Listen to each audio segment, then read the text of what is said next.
In this video, I'll be talking about the recent deliveries. I'll be talking about the sales heat map of China and what this all means. It's a very incredible heat map of NIO sales by province, by geography, and that shows a lot of information. Also, I'll talk about sales outlook going into the future, all in this one video. So first of all, last week's insurance registrations, NIO got 5,700 from December 25th to December 31st. That is low-key one of the best performing weekly insurance registrations that NIO has ever got. Incredible results. Incredible. Absolutely spectacular. This is all thanks to the sales explosion in Shanghai. Everybody's rushing to buy EV if they can right away because of the policy change. Now, I want to show you guys a heat map. All right, this is the heat map I want to show you guys. And we're actually going to be comparing it to Li Auto's heat map as well. So here, right here, you can see this heat map. This is sales density for NIO here in China. And basically, the darker means more sales. And you can tell that NIO's sales are pretty much concentrated in about one region, which is this circle right there. And this is the Shanghai area. And the Shanghai area and the surrounding places make up about 50% of all NIO sales here in China, according to NIO themselves. So NIO is hugely successful in the Shanghai region, and NIO even told me that in Shanghai, they even outsell BMW and Mercedes and their gasoline vehicles there. Wow, just incredibly wow. For example, with sales so dependent on Shanghai and the change in policy making it about 3 times harder to get license plates in Shanghai, could that affect deliveries? Yes, of course. But here's why I wouldn't be too worried, because Li Auto. Why Li Auto? Well, here is Li Auto's sales map, and you can see that a lot of the regions do overlap, and it tells you that some of the areas people don't have full confidence to switch from a gasoline vehicle to EV, but people are switching from Li Autos to full EVs. Watch this incredible video. Brothers, have you seen this ideal else? No, during this period, the third car was sold to me. Today, you must understand why they want to sell the car. What's my car worth? It depends on the car's condition. Here's the car's condition. Don't try to play tricks with me. There are many bus drivers waiting in line behind me. What? It means the price you gave me is not appropriate. This car is not suitable. It belongs to you. Don't worry. I'll take a look first.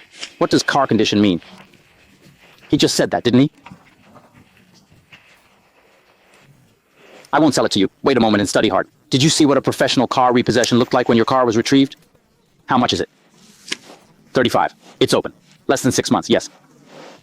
In that case, if you say you're now at a loss of 20,000, would you consider selling it? Didn't I tell you not to play tricks? You asked me this question and I will answer you.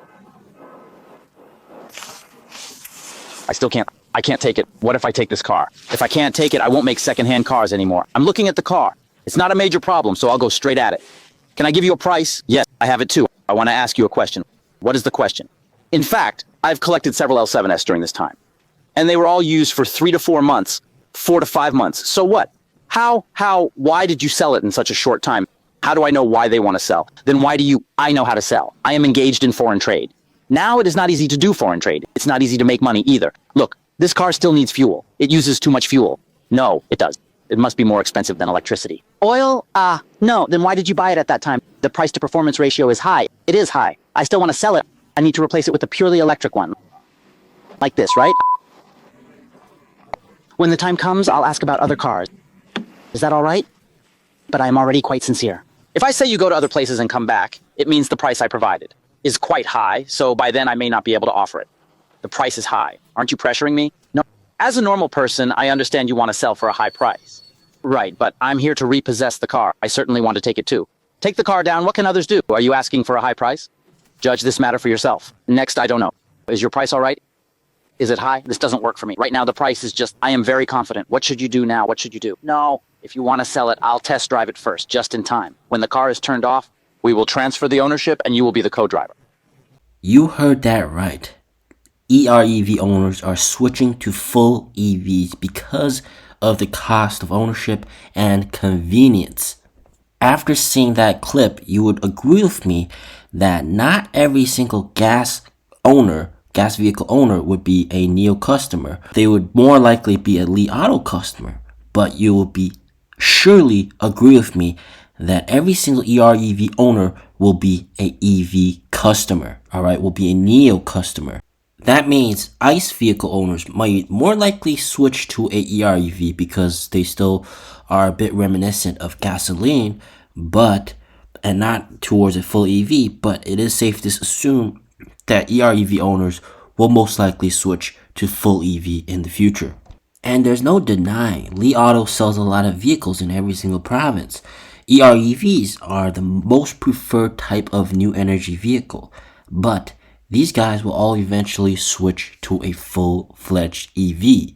Ease of use is still the biggest concern with a lot of people, and with NIO's infrastructure and so many swap stations, it will become apparently clear to everyone that chooses an EV that battery swap makes your car more convenient to use. And it's the only one version of replenishing power which is the most convenient to use.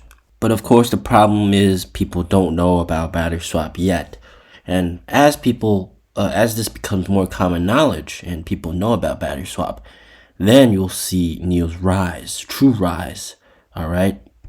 But going back to the regional sales breakdown, Shanghai is net number 1, and Beijing is way down at like number 6. Number 6 spot. That's where Beijing is. Look, overtaken by even Sichuan province.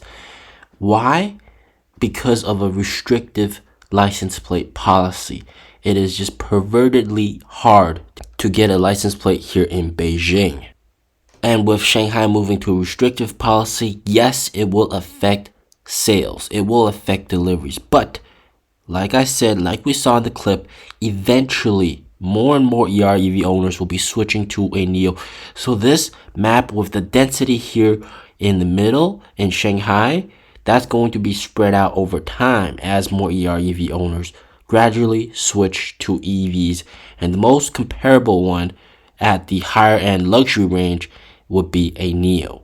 So as the delivery numbers roll in for the coming months and weeks, and they don't look that good, and if they don't look that good, I don't want you guys to be that depressed, because know for the fact at the back of your head that most EREV owners are going to eventually switch to a full-fledged EV like a NIO.